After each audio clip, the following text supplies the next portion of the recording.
Overtake ಮಾಡಲು ಹೋಗಿ ಲಾರಿಗೆ ಸಿಲುಕಿದ ಬೈಕ್, ಇಬ್ಬರು ಸಾವು. ಮಾಣಿನಗರದ ರಾಯಚೂರು ರಸ್ತೆ ಸೂರ್ಯ ಫಂಕ್ಷನ್ ಹಾಲ್ ಸಮೀಪದಲ್ಲಿ ಭೀಕರ ರಸ್ತೆ ಅಪಘಾತ ಶನಿವಾರ ಮಧ್ಯಾಹ್ನ ಜರುಗಿದೆ. ರಾಯಚೂರು ಮೂಲಕ ಮಾನ್ವಿಯತ್ತ ಬರುತ್ತಿದ್ದ ಲಾರಿಯನ್ನು ಓವರ್ಟೇಕ್ ಮಾಡಲು ಹೋದ ಬೈಕ್ ಸವಾರರು ಲಾರಿ ಹಿಂಬದಿ ಚಕ್ರಕ್ಕೆ ಸಿಲುಕಿದ್ದಾರೆ.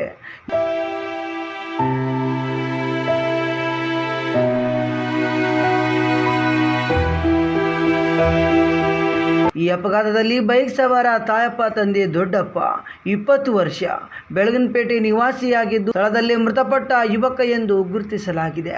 ಹಿಂಬದಿ ಸವಾರ ಕಿರಣ್ ನಾಯಕ್ ತಂದೆ ಸಿದ್ದಣ್ಣ 18 ವರ್ಷ ನಮಾಜ್ಗೆರೆ ಗುಡ್ಡದ ನಿವಾಸಿ ಎಂದು ತಿಳಿದು ಬಂದಿದೆ. ಹೆಚ್ಚಿನ ಚಿಕಿತ್ಸೆಗಾಗಿ ರಾಯಚೂರು ರಿಮ್ಸ್ ಆಸ್ಪತ್ರೆಗೆ ಸಾಗಿಸಲಾಗುತ್ತಿದ್ದು ಹೆಚ್ಚಿನ ರಕ್ತಸ್ರಾವದಿಂದ ಮೃತಪಟ್ಟಿದ್ದಾರೆ ಎಂದು ತಿಳಿದು ಬಂದಿದೆ. ಘಟನಾ ಸ್ಥಳಕ್ಕೆ ಮಾನ್ವಿ ಪೊಲೀಸರು ಭೇಟಿ ನೀಡಿ ಪರಿಶೀಲನೆ ನಡೆಸಿ ಪ್ರಕರಣ ದಾಖಲಿಸಿಕೊಂಡಿದ್ದಾರೆ.